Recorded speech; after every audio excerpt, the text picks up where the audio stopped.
હવે ખેતરમાં ફરી ફરી એકવાર કહું એરંડાની તપાસ કરું છું કે પેલી જૂની કહેવત હતી ને આપણે કે ઉજ્જળ ગામમાં એરંડો પડધોન એ પડધોન થયા છે તપાસ કરીને કાઢવા પડશે મારે.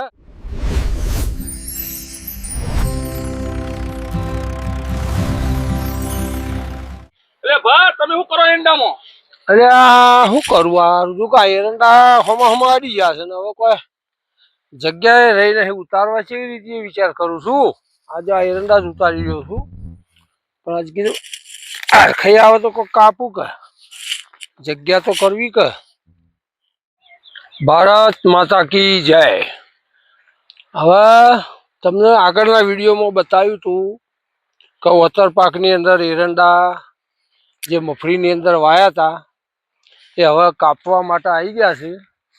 તો આજે કાપવાની શરૂઆત કરીશું. પહેલાં થોડી વાર આગળ કાપ્યા હતા પણ એમાં કોઈ એટલા બધા વધારે આવ્યા નહોતા, પણ હવે જેમ જેમ દિવસ જાય એમ ઉતારો વધશે, કારણ કે એરંડાની માવજત સારી એવી થઈ ગઈ છે કે આજે એરંડા ઉતારવાનું કામકાજ ચાલુ જ છે. અને આ એરંડા આપણા પોતાના જ છે એટલે જાત મહેનત જિંદાબાદ. આપણે જાતે જ આ કામ કરીએ છીએ અને જાતે જ ઉતારી લઈએ. અને કેવા ઉતારવા એ હું તમને બતાવી દઉં છું કે એરંડો કયા પ્રકારનો લેવો, આમ જોવું પડે. અને એના અંદર કોઈ ગોટો ફૂંકાઈ ગયો હોય તો પછી એને આ રીતે કાપી લેવાનો હોય કાતરથી. એક બાજુથી જોતા જોતા આવવું પડે છે. આ એરંડાને હજુ થોડી વાર છે એટલે એ માળ નથી કાપતા, બીજી માળ બે બાજુની તપાસ કરી જવી પડે. એક લાઈનમાં ચાલીએ એટલે બીજી લાઈન પણ જોતા હોય, બીજી લાઈન જોઈ અને આગળ ધીમે ધીમે આગળ કાપતા કાપતા આવડે. સૂર્યપ્રકાશ સામે થાય એટલે થોડું દેખાવામાં તકલીફ પડે છે પણ તો એ ખ્યાલ આવી જાય કે આ માળ ઉતારો આવી ગઈ છે. જેમ જેમ માળે ઉતારો આવે એવું ઉતારી અને બાજુના સાઈડમાં જ ખડું કરી દીધેલું છે અને ખળામાં લઈ જઈને ઢગલો કરું છું આગળ.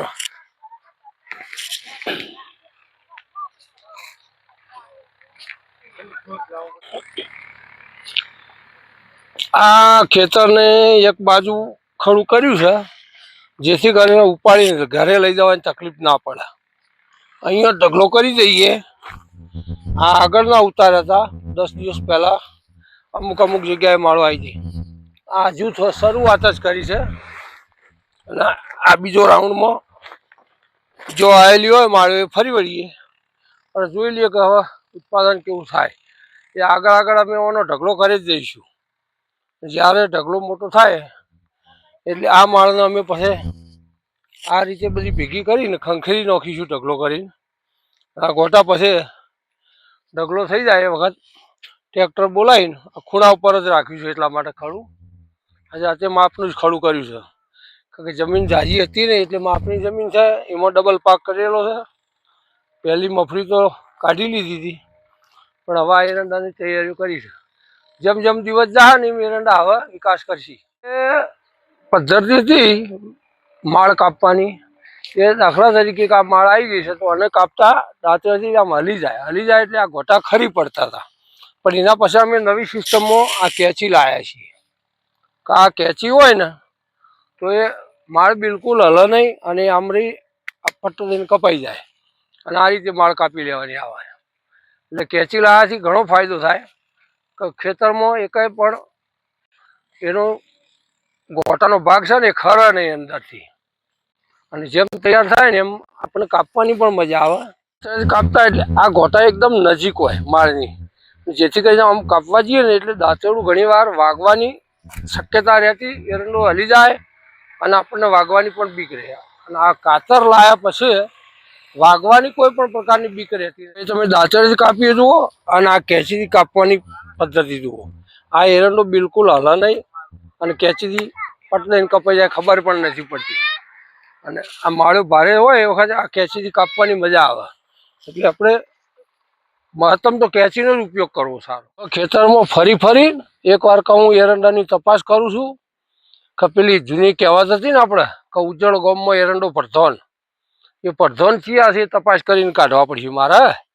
એ આર્યાય ઉજ્જળ ગામના એરંડો પડધોન આર્યાય.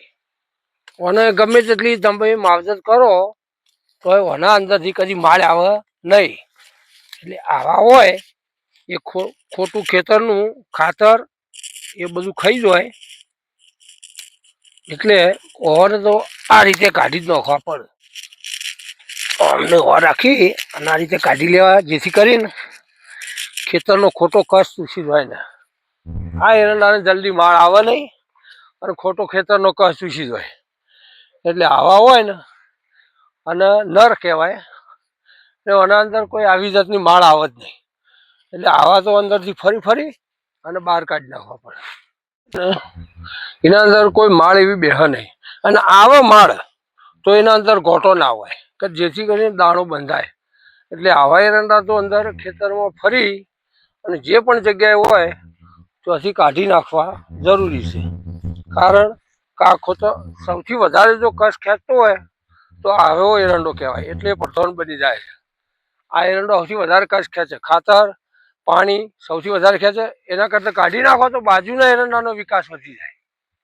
હવે બાજુનો એરંડો જો નરમ પડે અને આ કસ ખેંચી જાય તો એના અંદર માળ પૂરેપૂરી બેહે નહીં. આ પત્તો રહ્યો ને જેમ જેમ હવે તમે ઉનાળા તરફ જશો ને, શિયાળો પૂરો થશે ને જેમ ગરમી પડશે ને એટલે તમારે ઘણીવાર માથું દુખવાના ને પ્રોબ્લેમ થતા હોય. પણ એમાં આ પત્તો રહ્યું એ આમ બે પત્તો પકડી અને આમ કરી અને માથા મૂકી અને એના ઉપર આમ તમે ટોપી કે રૂમાલ બાંધી કાઢો તો તમારું માથું એકદમ ઠંડુ થઈ જશે. જેથી કરીને માથું દુખવાનો પ્રોબ્લેમ ઓછો થઈ જાય છે. એટલે આ પત્તું એ પણ કામમાં આવતું.